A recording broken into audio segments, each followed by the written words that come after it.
Hi friends, welcome to free time academy. आज हम biology का नया टॉपिक ब्लड शुरू करने जा रहे हैं।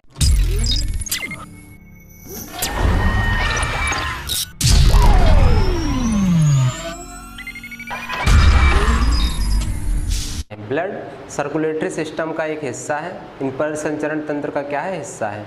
अब हम पढ़ते हैं सर्कुलेटरी सिस्टम की जो खोज थी किसने की थी, विलियम हार्वे ने की थी। किसने की थी? विलियम हार्वे ने। क्वेश्चन आता है कब की थी, तो याद रखना आपको 1628 में की थी। कब की थी? 1628 में। ब्लड हमारा टोटल बॉडी वेट का 7% कवर करता है, मतलब कि कुल शरीर के भार का 7% क्या होता है? रक्त होता है।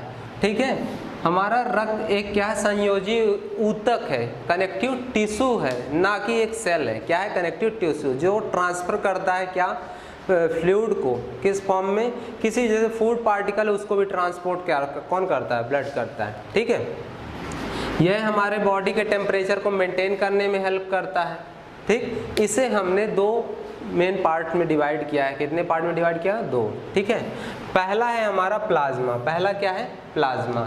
प्लाज्मा हमारे ब्लड का 55% होता है। कितना होता है? 55%, याद रखना है। जिसमें से 91% क्या होता है? वाटर होता है, 7% प्रोटीन होता है और रिमेनिंग क्या होते हैं? एंजाइम्स और सॉल्ट्स होते हैं।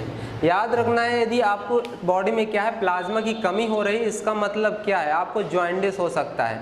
जॉइंटिस जब डिसीज होती है उसमें प्लाज्मा क्या होता है? कम होता है। तब हमें प्लाज्मा को क्या किया जाता है? चढ़ाया जाता है। खून की जगह किसको चढ़ाया जाता है हमारी बॉडी में? प्लाज्मा को। ठीक है, यदि प्लाज्मा में प्रोटीन नहीं है, यदि प्रोटीन उससे क्या किया जाए? हटा दिया जाए, तो उसे हम क्या कहेंगे? सीरम कहेंगे।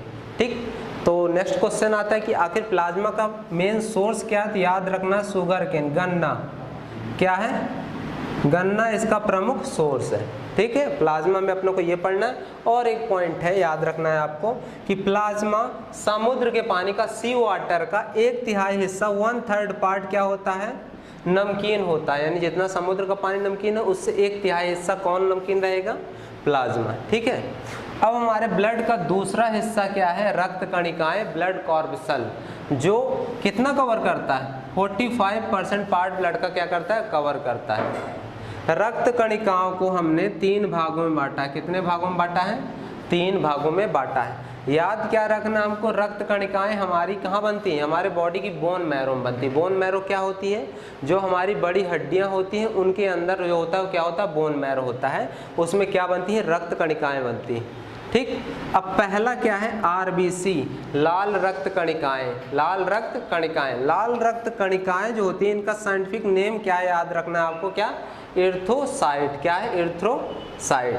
ठीक है, इसकी खास बात क्या है? इसमें केंद्रक और माइटोकॉन्ड्रिया नहीं पाया जाता। केंद्रक और माइटोकॉन्ड्रिया नहीं पाया जाता है, याद रखना आपको। हीमोग्लोबिन आरबीसी के अंदर प्रेजेंट रहता है। तो क्वेश्चन आता है हीमोग्लोबिन होता क्या है? तो हीमोग्लोबिन जो है एक आयरन यानी लौह युक्त प्रोटीन है। कैसा है? आयरन प्रोटीन है। ठीक है, लौह युक्त प्रोटीन है। ठीक है, क्यों? क्योंकि इसमें हीमो का मतलब होता है क्या? आयरन का एक और होता है क्या? हेमेटाइट। क्या होता है? हेमेटाइट। ठीक है, अब ग्लोबिन का मतलब क्या होता है? प्रोटीन। तो मतलब लौह युक्त प्रोटीन कौन होगा? हीमोग्लोबिन होगा। ये किसका ट्रांसपोर्ट करता है? ये ऑक्सीजन का ट्रांसपोर्ट करता है। खास बात क्या है हीमोग्लोबिन की? ये ऑक्सीजन के कंपेयर में कार्बन मोनोऑक्साइड को 200 गुना ज़्यादा एब्जॉर्ब करता है। इसीलिए क्या कार्बन मोनोऑक्साइड निकलती कहाँ से है? जब हम किसी ईंधन को जलाएंगे और पूरी तरीके से क्या है? जलेगा नहीं, तो उससे क्या निकलेगा? कार्बन मोनोऑक्साइड निकलेगी। अब यदि अगर जो कार्बन मोनोऑक्साइड हमारे ब्लड में मिल जाती है, जो कि हीमोग्लोबिन क्या करता है? उसको एब्जॉर्ब कर लेता है, तो हमारे शरीर में जाएगी और हमारे शरीर में क्या बनाएगी? हीमोटॉक्सिक। हीमोटॉक्सिक का मतलब ये होता है कि हमारे हीमोग्लोबिन को क्या करेगी? जहरीला बनाएगी और कार्बोक्सी हीमोग्लोबिन बना देगी। क्या बना देगी? कार्बोक्सी हीमोग्लोबिन, जिससे हमारा ब्रेन क्या हो जाएगा? लॉक हो जाएगा, जिससे हमारी डेथ भी हो सकती है। ठीक है, अब अगला हीमोग्लोबिन होता किसमें सबसे ज़्यादा? तो याद रखना आपको, पालक में होता है। ठीक है, चुकंदर में होता है, इसमें सब में होता है। ठीक, अब यदि हम ऊंचाई पर जाते हैं, कहाँ पर जाते हैं? हाइट पर जाते हैं। जैसे मान लो माउंट एवरेस्ट चढ़ रहे हैं, तो जैसे हाइट पर जाते हैं तो हमारा जो आरबीसी लेवल है वो क्या होने लगता है, बढ़ने लगता है। यदि 4200 मीटर की ऊंचाई पर जाते हैं हम, कितने ऊंचाई पर, 4200 मीटर की ऊंचाई पर जाते हैं, तो हमारी बॉडी में 30% आरबीसी की क्वांटिटी क्या हो जाती है, इंक्रीज हो जाती है। कितनी इंक्रीज हो जाती है, 30%। ठीक है। अब जब हम सोते हैं तब हमारा आरबीसी लेवल क्या होता है, कम होता है, मतलब कम आरबीसी क्या होता है, पैदा होता है, फिर जनरेट होता है। ठीक। अब आगे ये है कि फीमेल में मेल के कंपैरिजन में, यानी कि फीमेल में आपको याद रखना है कि 10% कम ब्लड होता है। कितना कम होता है, 10%। कौन सा, आरबीसी कितना कम होता है फीमेल में मेल के कंपैरिजन में, 10% कितना होता है, लेस होता है। 10% ब्लड क्या होता है, लेस होता है। अब इसकी डिफिशियंसी से डिसीज कौन सी होती है ये भी पूछ लेता, तो याद रखना है अनीमिया रोग होता है। ठीक है। अब मैं पहले भी बता चुका हूँ कि हमारी रक्त कणिकाएं कहाँ बनती हैं, बोन मैरो में बनती हैं।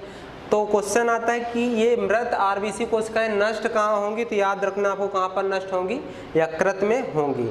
अब इसकी कुछ बातें याद रखना जो यहाँ पर नहीं दी हुई है, याद रखिए आप कि 20 से 120 दिन इसका जीवन काल होता है। कितना होता है, 20 से 120 दिन इसका लाइफ स्पैन यानी कि जीवन काल होता है। किसका, आरबीसी का। ठीक है।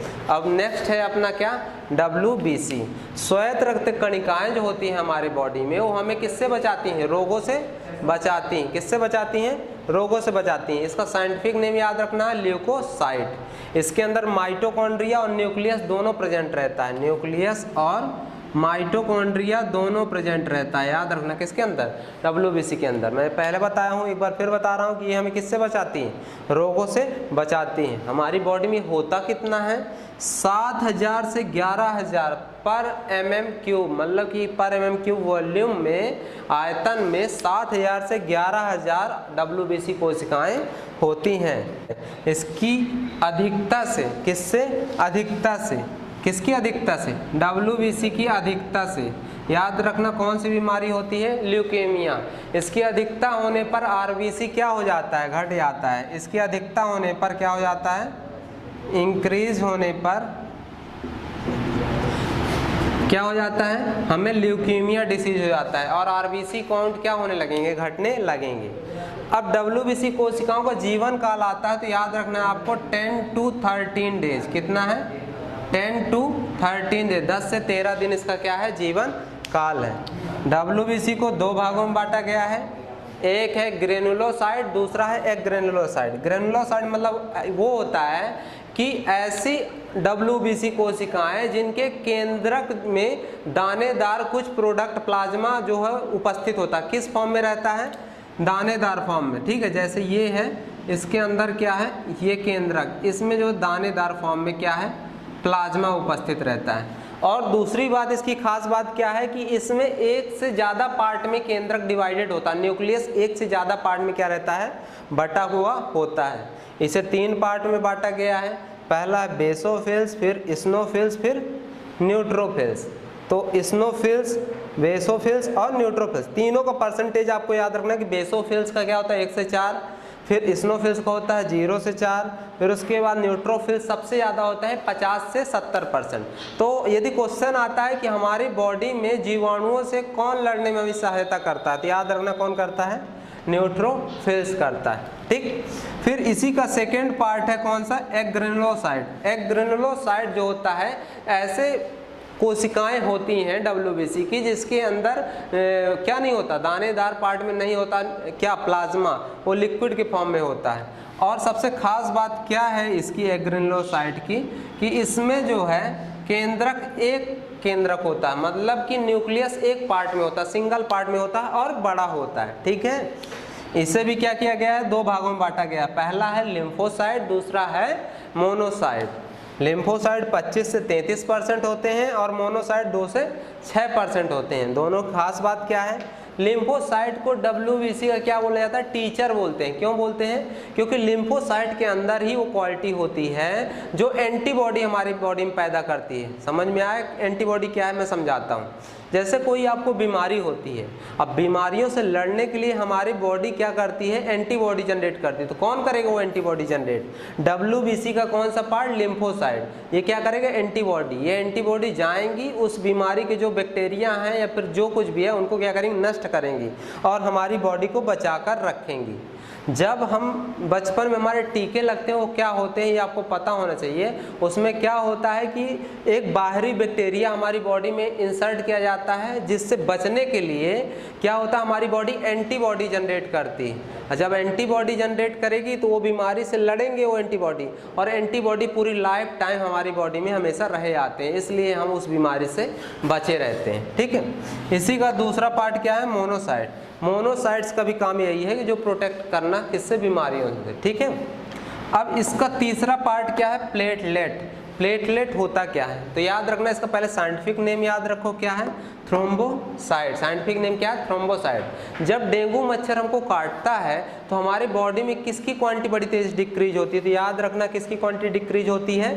प्लेटलेट की क्वांटिटी हमारी बॉडी से क्या हो जाती है? डिक्रीज होने लगती है। उसी का टेस्ट करके पता चलता है कि डेंगू है कि नहीं है।